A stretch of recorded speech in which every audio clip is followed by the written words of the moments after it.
맛있는 음식도 사주시며 제게 이구동성으로 조언해 주셨던 말씀은 잘 먹고 운동하라는 것이 있습니다. 저의 수술을 담당할 의사에게 제가 조심할 음식이 있느냐고 물었을 때 딱히 조심할 것은 없고 방사선 치료하는 부분이 십이지향 근처이니까 맵고 짠 것을 피하는 것이 좋겠다고 말했지만 주변 분들은 이것은 먹지 말라, 이런 것은 또 많이 먹으라 하며 건강 보조 식품에서 시작해서 여러 가지 음식을 금하고 또 여러 가지 음식을 권해 주셨습니다. 이 많더라고요. 제가 나이 들면서 약 가지수 늘어나는데 약 먹은 게 없어가지고 남 얘기했는데 이 건강 보조제 약이 많는데 얼마나 많은지 식사 중에 먹고 식사 끝나고 먹고 아침에 먹고 이게 엄청 많더라고요. 아무튼 이게 다 사람을 권면해 주는 줄 압니다. 그래서 몸이 좋다는 음식 먹으면서 이제 평상시보다는 조금 일주일에 평상시는 2번 정도 이동천을 뛰었는데 이제는 매일 걷기 시작했습니다. 그리고 사이사이에 지금 빼올락식터죠. 구봉산 밑에 거기에서 구봉산 자락으로 하는 등산로를 걷고 있습니다. 그것은 암을 이겨내신 사모님이 소나무 숲을 걷는 것이 몸에 좋다고 추천했기 때문에 그래서 제가 이제 그 길을 개척했어요. 소나무 숲이 있는데 가까운데 어디냐 했더니 이 빼올락식터에서 이 사격장으로 가니까 거기 진짜 소나무 숲이 있고 딱 걷기 좋더라고요. 그것을 걷는데 사람도 없다 보니까 한적한 이 소나무 길을 걷는 이 시간은요, 제게는 기도하며 찬송하는 시간이었습니다.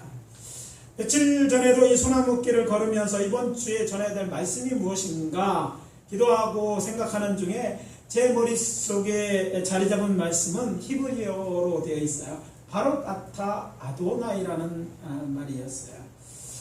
어려운 말이지만 들어보면 간단하면 여호와를 찬양하라 하는 그런 말씀이었어요. 우리말로 주, 아도나이라는 말은 주라는 말이잖아요. 이 정도는 이제 다 우리 교회 교인들은 아시는데 주, 곧 여호와를 가르치는데 여호와를 찬양하라는 뜻이죠. 따라서 저는 오늘 봉독한 본문 말씀을 중심으로 은혜를 나누도록 하겠습니다. 무슨 제목으로? 여호와를 찬양하라는 제목으로 은혜를 나누도록 하겠습니다. 오늘 전하는 말씀은 어떤 분에게 좀 어렵다고 여겨질 것이에요. 근데 어려운 말씀은 사실 아닙니다. 잘 설명한다라고 이해하면 좋겠어요. 첫째 우리에게 주는 메시지는 여호와 하나님을 찬양하라는 것입니다. 따라해봅시다. 여호와 하나님을 찬양합시다. 옆에 있는 분들에게 이해합시다. 여호와 하나님을 찬양합시다. 세상에서 살다가 교회에 나오게 되면 자주 사용하는 특별한 단어들이 있다는 것을 알게 됩니다. 그 중에 사랑합니다, 감사합니다 같이 세상 사람들보다 교인들이 많이 쓰는 단어가 있고, 제자라든지 예배, 신유, 성전 같이 세상에서는 안 쓰는 말인데 교인들만 쓰는 단어도 있습니다. 그리고 그 중에는요, 외국어도 있어요. 여러분들이 지금 조금 전에 히브리어를 한 거죠. 그러니까 쓰는 히브리어 같은 외국어가 있는데, 제가 퀴즈를 하나 내겠습니다. 교인들이 가장 많이 쓰는 외국어가 있다면 무엇이겠습니까? 할렐루야라는 거예요. 할렐루야. 제가 설문조사해 본 것은 아니지만 아마도 할렐루야. 또 다른 것이 있다면? 아멘. 할렐루야 하면 교회하면 기본으로 써. 어떤 분은 뭔 뜻인지 몰라. 교회하면 그냥 할렐루야 하고, 저처럼 할렐루야 하면 아멘 하는겨 따래야 하는 거예요. 그래서 이제 아무튼 할렐루야 하면 아멘을 그냥 쓰는데 그게 히브리어예요. 어느 나라 말인지 몰랐어요. 한국말인 줄 알았어요? 한국말 하겠습니다. 얼마나 많이 써서 그런지. 어떤 목사님은 설교 시간마다 이 말을 자꾸 훈련시킵니다. 따라하세요. 할렐루야. 아멘. 할렐루야. 아멘. 아멘 하면 할렐루야.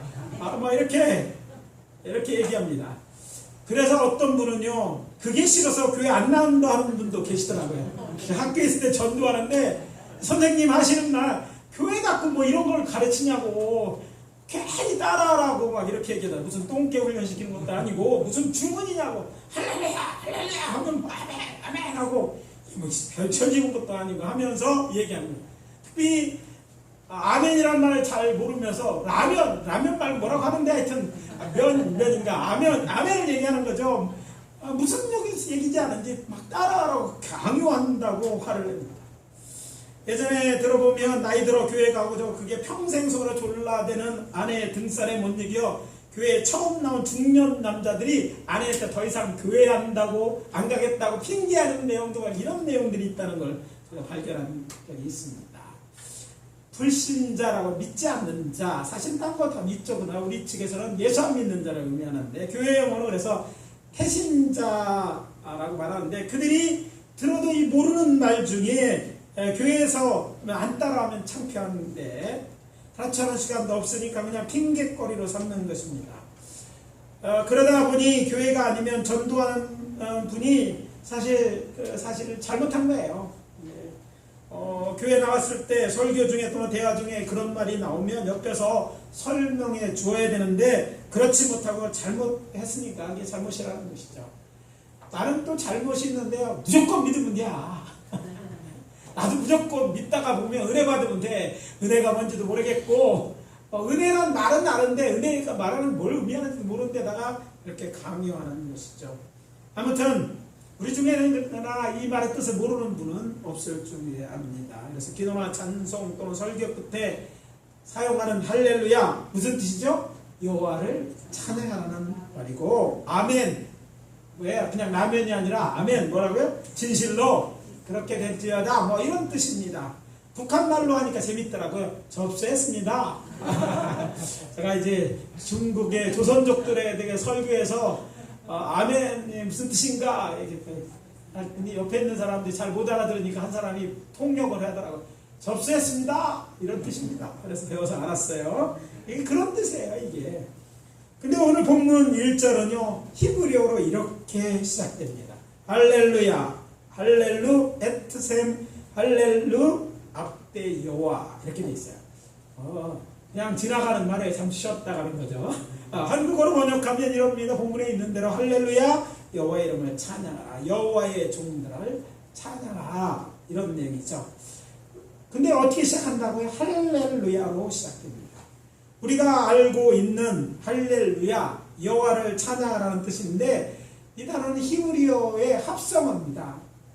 히브리어의 두 단어를 합성했는데 할렐루라는 것과 야라는 말을 합성한 거예요. 할렐루야라는 뜻은 찬양하다는 말이에요. 할렐이라는 뜻인데 루자가 붙으면 너희는 2인칭에 너희는 찬양하라는 말이고 그래서 이 말은 할랄이라는 2인칭 복수 명령형이 있는 할렐루 이 단어와 여호와의 이름인데 이스라엘 사람들이 안 부르는 이름이 있어요. 그래서 이 글자로 나오면 하도 안 불러서 뭐라고 발음했는지 정확히 몰라요. 그렇지만 이거는 문자 자음만 써있는 히브리어는 성경의 옛날 고전 성경에는 그래서 YH, WH라는 그런 하나님의 이름을 이 말을 이제 많은 학자들은 우리가 한글 성경에 뭐라고 야훼 또는 여호와라고 번역한 말의 약자가 야입니다. 야야 그냥 말하라는 게 아니라 이 야는 여호와라는 단어의 약자인 야를 합해서 할렐루 찬양하라. 너희는 찬양하 누구를? 누구는 여호와를 찬양하라는 뜻인 것이죠. 히브리어를 공부한 거예요. 혜인이처럼 히브리 열심히 공부하는 사람 하여튼 학생도 있지만 그냥 히브리어의 야자는 여호와 하나님을 얘기해서 여호와를 찬양한다는 말을 이해하면 됐습니다. 그런데 여기서 한 가지 반드시 짚고 넘어가야 할 것이 있습니다. 그것은 누구를 찬양하는가의 문제라는 것이죠. 곧 찬양의 대상이 누구인지 이것이 가장 중요한데 우리의 찬양을 받으실 분은 여호와 하나님이십니다. 이걸 분명히 가르쳐주고 있어요. 할렐루야는 우리가 찬양해야 돼. 찬양해야 될 사람은 여호와다. 우리가 여호와 하나님이라고 얘기하는 여호와라는 것을 이야기하고 있어요. 그리고 또 오늘 본문에서 그러면 찬양하는 주체, 찬양하는 사람, 하나님을 여호와를 찬양해야 되는데 누구인지 가르쳐주고 있다는 거예요. 그래서 찬양에서 가장 기본은 누구를 찬양하는 것이고 누가 찬양하는 건데 뭐 앞에 있는 부분은 잘하는 건데 이 본문에서 우리는 찬양하는 자 누구냐에 대해 살펴볼 필요가 있죠. 그 누구인지 본문 1절 후반절에는 분명하게 밝히고 있습니다. 여러분 한글로는 성경 본문에도 잘 나와 있죠. 그 사람들이 어떤 사람이에요? 답은 여호와의 종들입니다. 여호와의 종들은 여호와를 찬양하는 거예요. 종이 아도나이라는 주인이라는 뜻이거든요. 종이 주인인, 즉 우리가 우리의 주인 되시는 하나님을, 특히 여호와라는 하나님을 찬양하는 거예요. 누가? 우리 종된 사람, 하나님의 종된 사람, 하나님의 백성들은 여호와 하나님을 찬양하라는 그런 내용인 것이죠. 2절 3절은 여호와의 집, 우리 여호와의 성전, 곧 우리 하나님의 성전들에 서 있는 너희여 여호와를 찬양해야 한다고 말하고 있습니다. 여기서는 좀 더 구체적으로 누가 하는지, 그냥 종들의 이런 표현과 좀 다르게 또 자세하게 설명하고 있는데, 여호와의 성전 뜰에 서 있는 자가 찬양해야 된다고 기록되어 있다는 거예요. 물론 이제 여호와의 종이라고 할 때는 두 부류로 나눌 수 있어요. 오늘날로 말하면 평신도와 목회자라고 할 수 있는데, 당시에는 보면 제사장과 레위인들이 있어요. 그 사람들은 하나님이 불러서 하나님의 일을 하는 사람이니까 여호와의 직접적 신하들, 일꾼이라고 할 수 있어요. 이들이 하나님을 찬양해야 된다는 얘기도 합니다. 그런데 그들이 찬양하는 것은 여호와의 종들의 찬양을 좀 구체적으로는 그렇게 연결지을 수 있는데, 그 2점 3절에는 그들이 찬양하라는 얘기가 아니라 성전 뜰에 서 있는 너희여 여호와를 찬양하라고 말하고 있어요. 그래서 그 여호와의 종은 이제 좁게는 제사장과 레위인을 택하고, 넓게는 이제 하나님 백성들, 여호와를 나의 주 나의 사람을 다 포함하고 있는데, 이 내용에 있어서 말하는 여호와의 뜰에 서 있는 자는 그럼 누구를 의미하는가? 이게 이제 오늘 우리가 짚고 넘어가야 될 것입니다. 사실 오늘날 우리는 성전에서 예배드리는 사람, 우리 예배에서 예배드리니까 잘 모르지만, 구약시대, 성소시대에서 솔로몬이 성전이 세워진 이유도 그렇고, 그 이전에도 보면 성막에는 여호와의 종들이 일하는 거였어요. 제사장과 레인이 들어갔어요. 성막이 있었잖아요. 근데 성전산이 되면 이 성막 외에 성전을 넓혀서 그 외에 이방 유대인들이나 또 여인들이 할 수 있는 곳, 또 더 넘어가서 이방인도 있을 수 있는 뜰이 성전산에 있었고, 그걸 전체로 성전이라고 표현했어요. 그러니까 이 말의 내용은 여호와의 뜰이, 여기 보면 이 뜰이 아니라 여호와의 종들이 있는데 성전 뜰에 서 있는 너희들이 기도하라는 말이에요. 그러니까 성전 뜰이다. 성전 안에 있는 뜰이라는 말을 봤을 때는 이것은 제사장과 레인이라고 할 수 있지만, 또 성전에 있지만 뜰에 있는, 성 밖에 있는 사람들을 더욱더 구체적으로 가르친다고 볼 수 있습니다. 왜냐하면 성전 안에 있는 사람은 제사 지면서 일하는, 그 중에 이제 성가대도 있어요. 그러나 성전 밖에 있는 사람들도 너희들은 여호와를 찬양하라고 있는 거예요. 서 있다. 그러니까 근데 왜 서 있는 사람 보러 찬양하랄까? 이 말은 문화를 이해해야 됩니다. 당시의 예배는 우리처럼 앉아서 예배 드리지 않았어요. 잘 아는 것처럼 우리가 성막을 공부하고 성전을 공부할 때 이런 얘기를 들으셨는지 모르지만, 성막에는 오늘날 우리에게 있는데 그곳에 없는 것이 있다. 그게 뭐냐? 의자가 없다. 쉴 수 있는 곳이 없어요. 성소에서는요, 하나님의 제사장들과 레위인은요, 앉아서 쉴 곳이 없었습니다. 계속 성소는 일하는 곳이, 하나님을 위해 일하는 곳이에요. 그래서 성전 뜰에 서 있다라는 말은 무슨 얘기냐면, 성전 밖 뜰에 서 있는 사람이라는 뜻이고, 당시의 예배자들은요, 서서 예배를 드렸습니다. 우리가 문화적으로 좀 이제 잘못 이해하고 있다는 것은, 우리 기도합시다 하면 우리는 어떻게 합니까? 손을 모으고 해봅시다. 눈을 감고 이렇게 기도하죠. 근데 유대인들이 생각하는 이제 무릎을 꿇고 이게 이렇게, 그렇지 않으면 저 장의자에 앉아서 하는데, 당시에 유대인 생각하는 예배할 때의 모습은요, 서서 예배를 드립니다. 서서 기도합니다.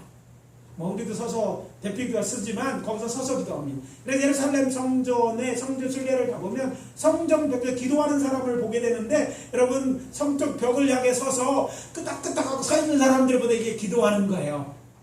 그러니까 그렇게 서서 기도한다는 건 그게 예배하고 있는 거예요. 그러니까 찬양도 서서 이렇게 찬양을 했다는 얘기죠. 우리하고는 문화가 다르죠. 우리는 예배 드린다면 앉아서 하고, 성가대는 할 때 일어선다고 생각하지만, 성전 내에서, 성막 내에서 할 때 제사장들은 서서 모든 것들을 진행했어요. 그리고 밖에 있는 예배는 성전 안에서 일어나니까 그 바로 성전 뜰에 있는 사람들은 그 사람들 같은 시간에 예배를 드리는데 밖에서 기도하고 찬양을 했는데 그때는 서서 했다는 거예요. 그리고 이 말은 거기 있는 제사장들뿐만 아니라 밖에 성전 뜰에서 기도하는 평신도들 모두 여호와를 찬양하라는 그런 의미로 받아들여야 된다는 것입니다. 그리고 이 말은 또한 예배 장소 또한 가르쳐주고 있습니다. 예배 장소가 어디인가? 여기 보니까 하나님이 찬양을 받으실 만한 그 장소에 대해서 얘기하는데 여호와의 집에 대한 얘기가 나옵니다. 여호와의 집, 여호와의 성전을 의미하고, 성전은 그래서 우리가 이제 구약시대에 이해하는 성전은 기도하는 집이다라는 이해를 하고 있는데, 거기에 더해서 이 말씀을 통해서 기억해야 될 것, 성전은 하나님을 예배하는 곳이고 합니다. 그러니까 찬양하는 곳은 성전입니다.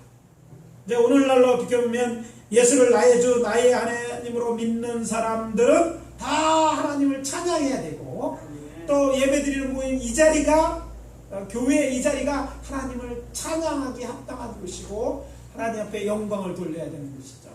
사실 우리 교회 이거를 건축해서 하나님의 은혜로 우리 김석균 전사님 100일도 안 돼서 이제 개척한 지 얼마 안 돼서 바로 개척 예배 다음 주에 우리가 처음 부흥사로 모셨잖아요. 와서 하는 날이 배짱도 교회 개척한 지 2주 만에 나를 초청한 사람이 있는데 와보니까 이놈의 교회는 무슨 교회인지 자기 건물 갖고 집 짓고 개척한다고. 100명 되면 다시 오기로 하고 갔는데 작년이 100명이 안 돼서 못 오고 있어요. 아무튼 이렇게 예배하는 곳으로 구별해 진 거예요. 여러분 아시겠지만 2층이 딴 데보다 1m 정도 높습니다. 그래서 3층 올라오면 경사가 있는 것은 바로 이 예배하는 것을 특화시키기 위해서 고를 높인 거예요. 무슨 얘기냐면 이곳이 바로 예배하는 곳이고 여러분이 찬양해야 될 곳입니다. 여러분 어디서 찬양해도 하나님은 들으십니다. 그러나 하나님이 구별돼서 찬양하는 이 예배의 장소가 그 중에서 가장 특화되어 있는 하나님의 찬송하기에 가장 좋은 곳, 하나님이 귀를 기울이시는 곳이라 알고 저들이 구약 성서시대 사람이 성전에 올라갔듯이 오늘 우리들은요 이 성전에 나와서 하나님 앞에 기도하고 찬양하는 신앙이 건강한 신앙이고 복된 신앙인 줄 아시기를 바랍니다. 그래서 이 찬양이 하나님이 받으시는 제사라는 사실을 기억해야 됩니다.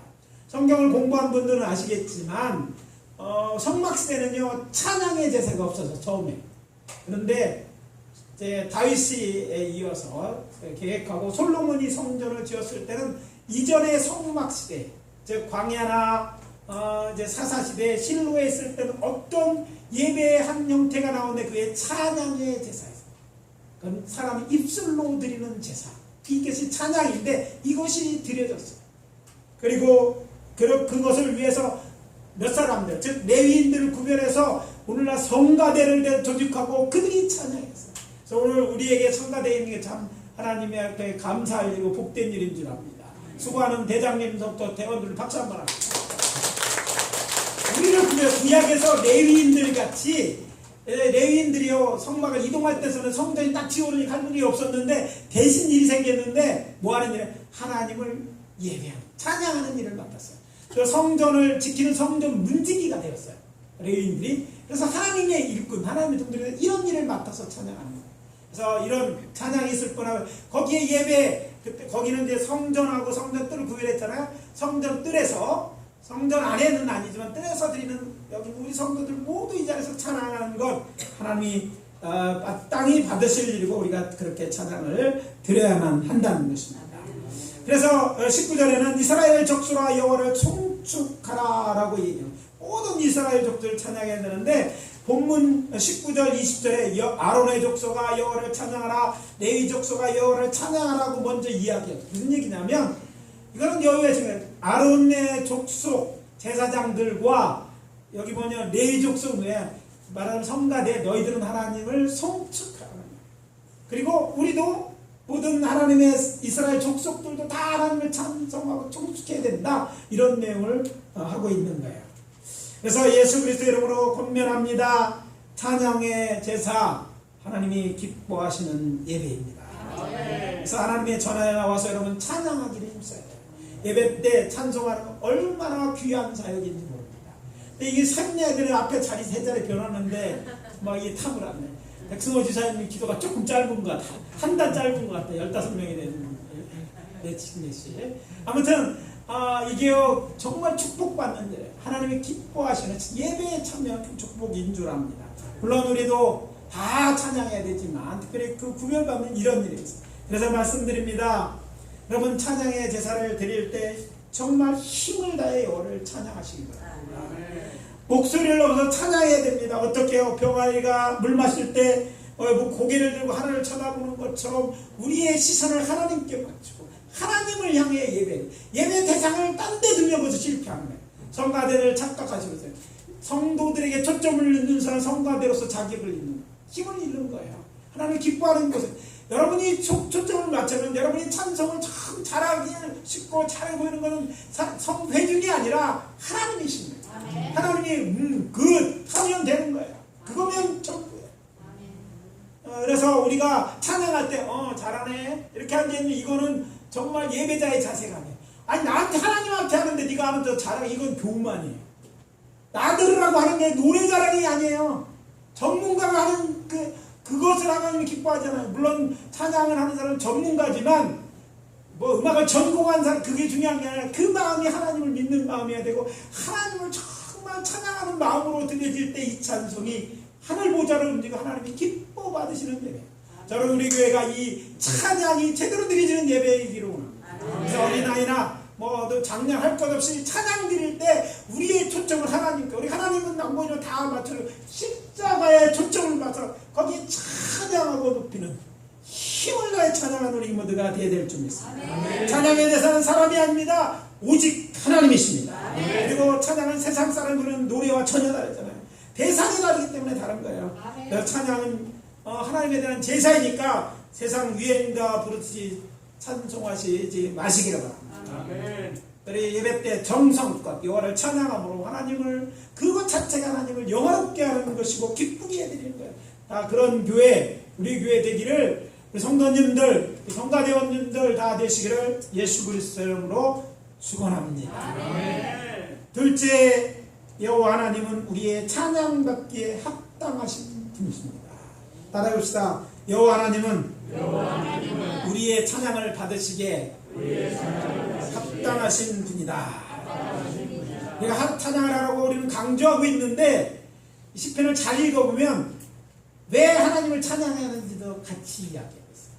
하나님은 어떤 분인 하나님은 찬양 받으셔야 되는 분이시니까 우리가 힘써서 여호와를 찬양하자 이렇게 말하고 있다는 것이죠. 본문으로 들어가서 시편 135편 기자는 여호와를 찬양하라고 선포한다면 먼저 하나님은 선하시기 때문에 여호와를 찬양하라고 외치고 있습니다. 뭐 하신 분이야? 선하십니다. 선이라는 단어는 우리로 때로 오해하게 만듭니다. 도덕적 선을 의미하지만 여기서 선하다는 말은 이 번역된 히브리어가 토브라는 단어예요. 여러분 스토브에 숫자 빼고 토브 해봅시다. 토브. 두부라고 하지 말고 토브. 어디 가다 보면 토브라는 말이 이제 이렇게 광고도 보게 되는 토브라는 것은요 좋은이란 뜻, 좋고 유익한, 좋다. 이게 토브예요. 하나님은 어떤 하나님인가 하면 좋으신 하나님입니다. 그러니까 좋으신 하나님이니까 찬양받으셔야 되고 그래서 우리는 찬양은 좋으신 하나님께 찬양을 드리자 이런 내용인 것입니다. 여호와 하나님이 얼마나 참 좋으신 하나님인지 여러분 경험하여 알기를 바랍니다. 아니 여러분 성경을 펴서 대하시는 것은 여호와 하나님이 얼마나 좋으신 하나님이야 하는 것이죠. 창세기 1장서부터 펴서 읽으면 하나님이 얼마나 좋으신 분인지 알 수 있습니다. 하나님은 천지 만물을 창조하셨어요. 그런데 창조하시는데 하나님 보시기에도 좋다고 7번 말씀하시기 좋은 것들을 인간을 위해 만드신 분이에요. 그럼 하나님에 대해서 여러분이 일어날 때 하나님에 대해 신뢰하지 못할 때가 있어요. 그런데 그건 여러분의 감정이지 하나님을 보는 것은 하나님이 어떤 분인지 하나님의 계시한 책인 첫 번째 책인 성경만을 읽어보면 하나님이 얼마나 좋으신 분인지 인간을 만들면 인간을 위해 우주 만물을 하나님의 계획은 인간을 만드는데 그 전에 우주 만물을 창조하시되 하나님이 보시기에 심히 좋았더라. 몇 번? 7번. 완벽하게 하나님을 누구를 인간을 만들기 위해서 그걸 만들어 놓고 그 완벽한 만든 거기다가 더 좋은 낙원, 에덴 동산, 파라다이스를 만들어 놓고 거기에 인간을 두셔요.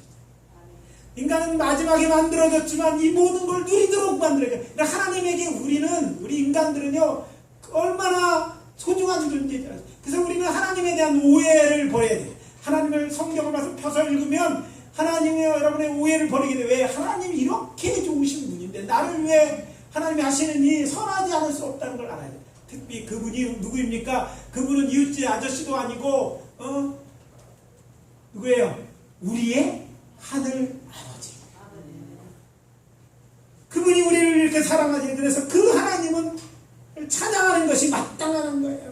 이보다 좋을 수가 없습니다. 그러니 이 좋으신 하나님을 찬양해야 마땅하지 않겠습니까? 그러면서 시편 기자는 3절에서 그 이름이 아름다우니 그 이름을 찬양하라고 노래하고 있습니다. 성경 해석사전에 따르면 성서 안에서 이름은 이름을 말하는 사람의 본질을 나타낸다고 합니다. 이런 고대 사람들의 이해를 기초로 해서 알 수 있는 것은 하나님의 이름은 하나님 자신이 누구인지를 나타냅니다. 그래서 하나님의 이름을 찬송하라는 것은 하나님의 본성이 찬송받으실 만한 분이에요. 근데 하나님의 본성이 무엇입니까? 하나님은 대표적인 본성, 사랑과 공의의 하나님입니다. 공의는 또 우리에게, 죄인들에게 무서워 보일 수 있어요. 근데 하나님의 사랑, 공의도 하나님 필요하시냐는 것이죠. 공의를 바탕한 사랑인데, 아무튼 이 하나님의 본성, 특히 사랑을 생각할 때 우리는 하나님을 찬양하지 않을 수 없습니다. 하나님의 사랑, 얼마나 사랑하는지, 자신의 독생자, 죄 없는 우리를 위해 내어주시기까지 하신 그 사랑, 세상에서 이 사랑을 누가 어떻게 말할 수조차 없는 거 아니에요? 그런데 하나님이 그렇게 우리를 사랑하세요. 우리가 뭔데 그렇게 사랑하세요. 또 그 사랑에서 비롯된 헤세드, 하나님의 자비하심은요, 찬양받아 마땅하십니다. 물론 우리 절에서 부처는 대자대비하시다고 얘기하는데, 그건 비교할 수 없는 자비로우심이 하나님께 있는 거예요.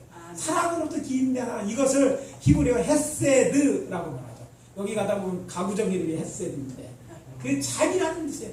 하나님의 자비하심은 얼마나 돼. 아무리 큰 죄인이라도 하나님은 그를 불쌍히, 그가 회개하고 돌이키기를 원합니다. 악당이라도, 심지어는 자기 아들을 죽인 자들도 우리들이, 그 자들을 우리를 위해서 아예 죽이도록 내어주신 분이 하나님이에요. 이 하나님의 자비하심 앞에 우리를 구하는 거예요. 우리가 뭔가 구한다면 우리가 잘해서 구하는 게 아니에요. 사실 우리가 치유를 구하고 은혜를 구하지만, 사실 우리 한 걸로 보면 하나님은 다 아시는데, 사실 우리가 알잖아요. 그것 우리 하는 일 다 CCTV로 찍어보면 돼. 우리를 존경할 사람 몇 사람인데, 내가 봐도 내가 아닐 수 있어. 그런데 하나님 우리에 대해서, 우리의 생각도 모든 걸 아시면서도 하나님은 우리를 사랑하세요. 그러면 이게 하나님의 자비하심이야. 우리의 잘못을 덮고 우리가 용서할 때, 그래, 그럴 수 있지, 받아주시고, 내 자녀다, 네가 그래 어렵냐, 잘못은 다 잊어버리시고, 그래서 이게 하나님의 자비하심. 우리 그 자비하심을 생각할 때 그 자비하신 그 하나님을 찬양하지 않을 수 없다는 거예요. 우리만 느끼는 것이 아니라 바로 시편기도 그를 경험했기 위해 그 하나님의 공의, 하나님의 사랑, 그리고 거기서 이런 자비를 생각할 때 하나님의 이름이라고, 하나님의 본성을 볼 때 정말 이분은 찬양받아 마땅하다고 얘기하고 있는 거예요. 그뿐이 아닙니다. 오늘 봉독하지는 않았지만 오늘 봉독 가운데 중간을 다 안 읽었어요. 길어질까봐. 근데 그 본문 가운데에서는 여호와 하나님을 찬양해 또 다른 이유를 설명하고 있습니다. 하나님의 사랑이 당신의 백성이 어떻게 나타나는지, 특히 이스라엘의 입장에서 이야기하고 있어요. 그래서 4절, 우리 봉독하던 4절 14절의 내용인데, 정리는 이렇습니다. 여호와 하나님께서 자기를 위하여 특별한 소를 이스라엘을 택하셨다는 말이 4절에 나오죠. 여호와께서 자기를 위하여 야곱 곧 이스라엘을 자기의 특별한 소유로 택하셨다. 택하는 하나님 자유예요. 의로워서 택했다는 게 아니라, 쓸만해서가 아니라 그냥 하나님이 택하신 거예요. 이것이 하나님의 자비 속에서 찬양받아야 되는 거. 별로 한 것도 없고 특별하지도 않은데 택하신 거예요. 자녀를 삼은 거예요. 우리가 뭐가 있어서 우리 뭐 돈이 쓸만해서 뭐 필요해서가 아니라 우리의 지혜가 쓸만해서가 아니라 나약하고 보잘것없는데 하나님 우리를 택하셔서 누구로 하나님의 자녀로 택하신 것처럼 이스라엘을 택하신 것도 그렇다는 거예요. 그러면서 얘기합니다. 그 사랑이 어떻게 나타나는지 기록하기를 이스라엘 자손을 택하셨을 뿐 아니라 자기의 소유를 삼아서 백성을 삼으시고 자 하기 위해서 어떻게 하셨냐면 저 애굽 땅에 종살이 하는 자들을 애굽 왕 바로의 손에서 구원하사 가나안 땅으로 인도하드리고 그 가나안 땅을 기업으로 주어 살게 하셨다는 거예요. 이 말씀은 무엇이냐면 이스라엘 사람들이 이걸 생각하면 우리를 택하시고 우리에게 이걸 주시는 하나님의 은혜가 아니냐, 그러니까 하나님을 찬양해 왔다는 얘기라면 오늘 우리에 비추면 우리가 구원받고 우리가 살게 되는 것 다 이런 우리를 인도하시고 우리를 인정해 주시고 우리에게 일할 것이 있게 하시고 예배 드릴 수 있게 이런 좋은 만남, 이 모든 것이 하나님이 인도하시면, 그러니까 하나님을 찬양해야 된다는 그런 내용인 거죠. 그러면서 이어지는 15절과 18절까지에서는 여호와 하나님을 열국이 섬기는 우상과 비교하면서 말합니다. 손으로 사람의 손으로 만든 것으로 입이 있어도 말하지 못하며 눈이 있어도 보지 못하는 생명 없는 헛된 신들에 대해서 말하면서 그것을 만든 자나 그것을 의지하는 자는 헛된 인생이라고 노래합니다. 내 하나님 아닌 건 이런 건 헛된 것이다. 그런데 너희들 헛되지 않고 내가 택하고 너희를 축복하고 의미 있게 하셨다 얘기를 하면서, 그러니까 하나님을 보여야 되는 찬양해야 된다고 이야기하고 있는 것입니다. 신약 성경은 여호와 하나님께서 세상을 살아가 무슨 일을 했다고 기록했습니까? 당신의 독생자를 주셨다.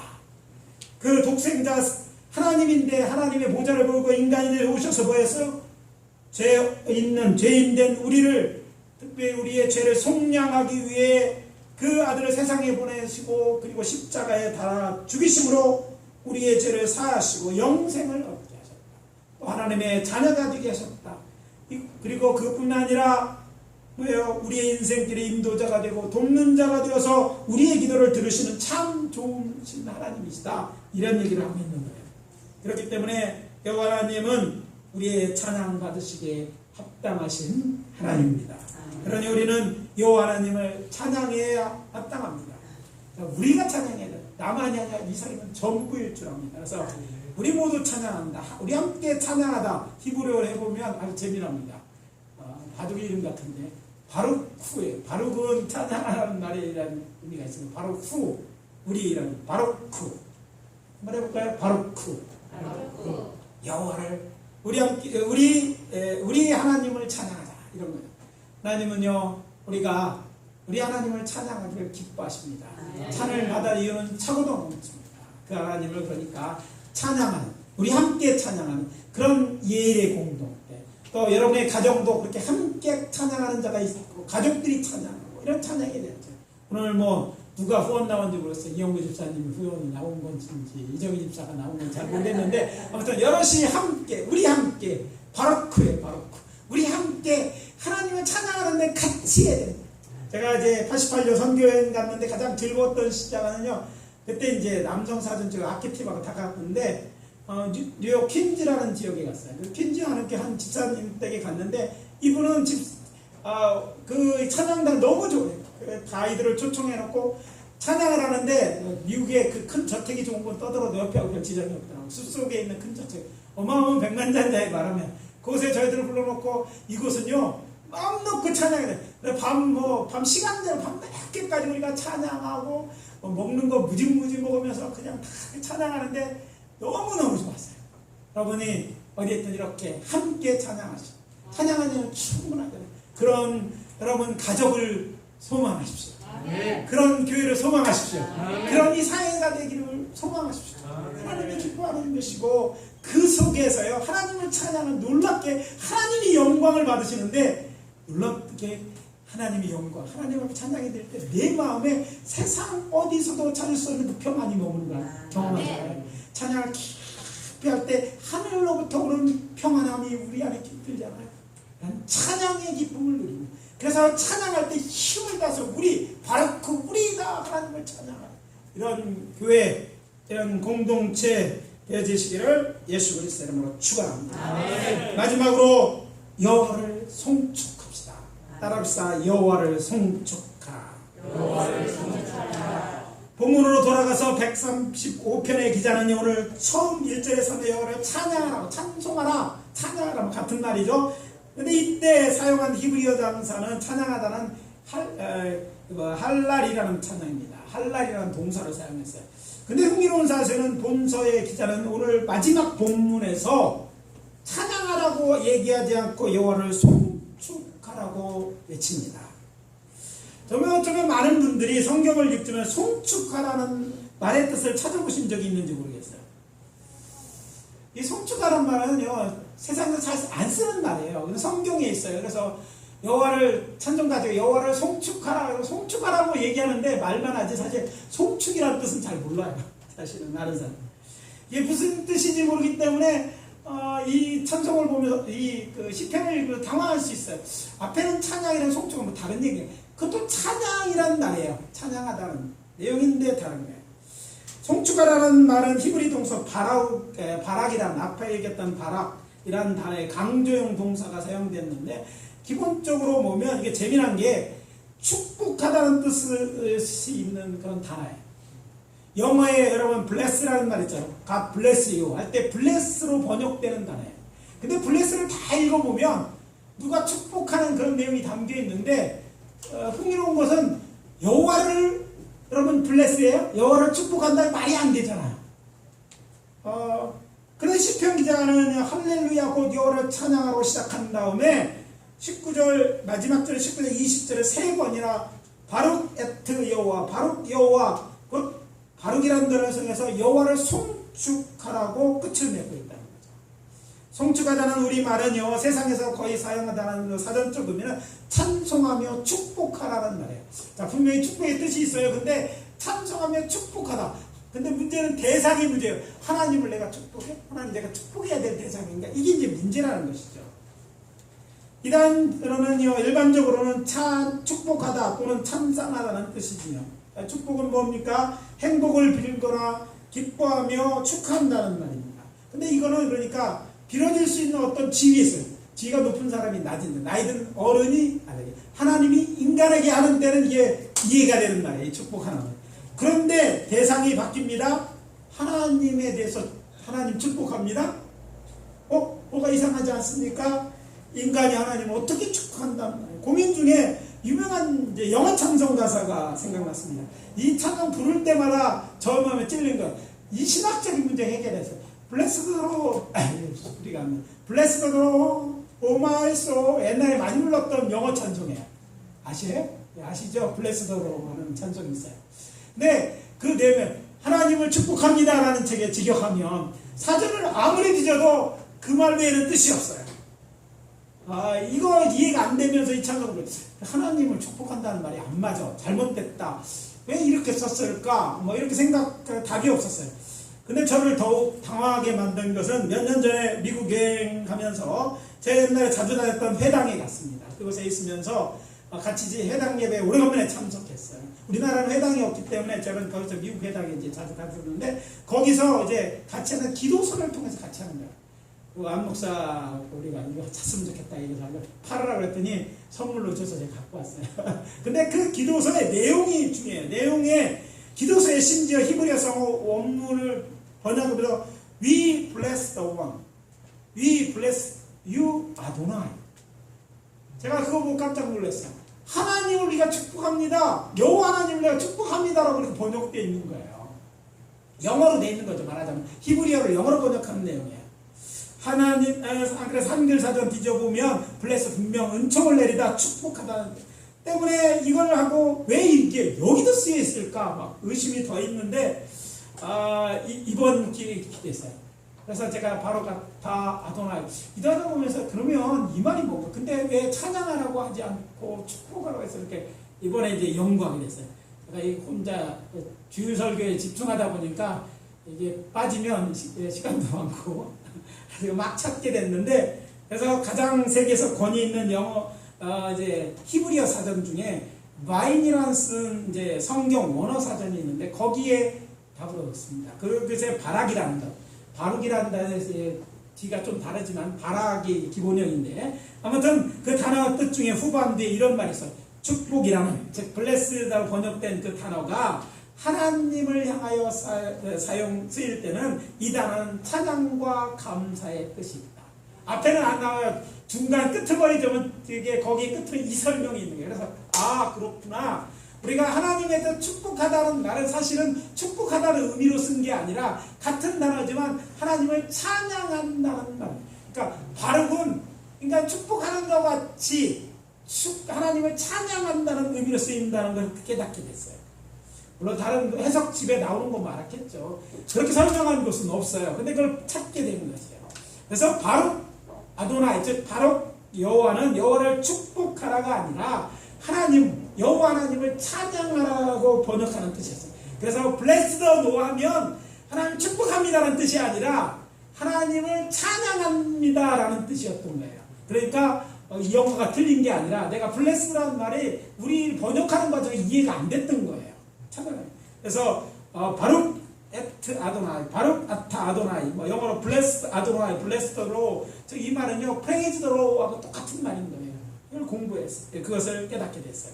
그리고 그런 가운데 오늘 히브리어 성경을 개역 성경으로 왔는데 이 단어를 3번이나 우리 성경은 여호와를 송축하라고 번역하고 있어요. 송축하라는 말 어려운 말 썼는데 히브리어적에 쓰인 이 단어는 바룩 이 뜻이 뭐냐면 바락의 일체적으로는 무릎을 꿇는다는 말이에요. 예배하다는 말도 여기서 나온 거예요. 그런데 또 축복이란 바라크라고 하는데 축복이란 말도 여기서 나오는데 이 단어가 쓰인 것은요 하나님을 찬양하는 내용이라는 거예요. 그냥 입술로 부르는 찬양이 아니라 송축하라는 말을 썼을 때는 이 단어가 찬양을 하되 온 몸과 마음과 뜻을 다하고 힘을 다해 하나님께 올려드리는 노래라는 의미를 포함합니다. 왜? 바르기라는 것은요 하나님을 예배한다 찬양한다 이렇게 무릎을 꿇는 것처럼 어떤 행위가 동반됩니다. 그냥 입술로 부르는 찬양이 아니라 이것은 정말 몸과 마음을 힘껏 드리는 이 찬양을 송축하다는 말로 번역했다는 것을 깨달았어요. 얼마나 멋진 번역입니까? 그래서 제가 우리가 사용하는 이 개역개정은 훌륭한 번역이라고 생각합니다. 왜 훌륭하냐면 유대인들은요 이 단어를 번역하는 유대인들은 어떻게 하면 여호와라는 이름을 사용하지 않기 때문에 야훼 여호와 대신 뭐라고 그래요? 아도나이로 바꿔 주라고 해요. 주를 찬양한다라는 말하고요 구체적으로 여호와를 찬양하는 말은 다르잖아요. 근데 이 히브리인들은요 유대인들은 지금도 여호와를 아도나이라고 이제 여호와라는 말을 쓰지 않고 아도나이라고 해요. 그러니까 본문에는 분명히 아도나이가 아니라 여호와라고 쓰여 있는데 그걸 바꾸어서 읽는 거예요. 그러니까 의역이죠. 신학이 들어져 있는 의역이에요. 근데 우리 성경은요 여호와라는 말을 직접 쓰고 있어요. 그러니까 히브리 성경보다 더 나아가서 우리가 잘 알고 있는 킹제임스 버전이나 NIV 또 RSV 같은 영어 번역 때는 다 이렇게 간단하게 해서 프레이즈로 이렇게 번역했어요. 근데 이 프레이즈는 다른 앞에 할렐과 다르잖아요. 다른데 설명할 필요 없어요. 근데 우리 한글 개역을 번역하는 사람은 차별화 둬서 송축하라는 말을 차해서 원문의 큰 의미를 살렸어요. 원문에 있는 대로 여호와라는 이름을 그대로서 바룩 아타 아도나이가 바룩 아타 여호와 찬양하라는 말을 송축하라고 번역하면서 내 영혼아 여호와를 송축하라고 되는데 어떻게 찬양한다? 마음과 뜻을 차해서 하자면 생각해 봅시다. 축복이란 말이 그냥 축복한다고 임하지 않아요. 축복 속에는요 축복하는 자 마음이 담겨 있는 거예요. 축복은 빈말이 돼서는 안 돼요. 축복했다 그냥 말만 끝나면 안 돼요. 축복이 임해야 되잖아요. 힘이 있어야 되는 거예요. 그것처럼 하나님을 찬양할 때 우리 힘 같은 정성을 다해서 하는 일 송축하는 거예요. 하나님은요 찬양뿐 아니라 더욱해서 우리가 송축해야 마땅한 하나님이십니다. 아멘. 이제 오늘 말씀 마무리합니다. 우리 하늘 아버지께 되시는 여호와 하나님을 찬양합시다. 그분은 우리가 찬양받기에 찬양하기 합당하신 분이시기 때문에 찬양합시다. 그리고 우리의 입술로 여호와를 찬양하는 데 그치지 아니하고 우리의 마음과 뜻과 힘을 다하여 여호와를 송축하게 되시기를 예수 그리스도의 이름으로 축원합니다. 바룩 아타 아도나이 내 영혼아 여호와를 송축하라. 오늘 우리에게는 메시지이고 적어도 우리가 되는 많고 적고의 문제가 아니라 이곳에 와서 찬양할 때만큼은 그냥 하는 게 아니라 그냥 노래가 아니라 정말 마음을 담아서 하나님의 우리 그 뜻을 담아서 사랑하는 마음을 나서 이렇게 하나님의 이름을 높여 찬양 드리는 찬양이 들어지고 이 찬양이 하늘 보좌를 움직이게 될 줄 믿고 하나님의 기뻐하시는 교회, 기뻐하시는 예배가 될 줄 믿습니다. 이 예배는 누가 만들어요? 우리가 만들어야 되고 또 하나님이 기대하시는 것인 줄 믿습니다. 잠깐 우리 통성으로 이때까지 이런 찬송을 하지 못했다면 성가대에서 이런 찬송을 드리자 그냥 노래만 하려고 악보에 하느라고 이걸 잃어버렸다면 또 우리의 찬송이 그렇게 못했다면 회개하고 이렇게 찬송했다고 한 1, 2분만 간단하게 회개하고 또 우리 각오를 아뢰는 시간 갖고 우리 다 같이 일어서셔서 찬양하라 내려온 찬양합니다. 1분만 기도합니다. 아버지 하나님을 감사합니다. 오늘 말씀을 통해서 우리에게 도전 주시니 감사합니다. 여호와 하나님 찬양받아 마땅하신 하나님이십니다.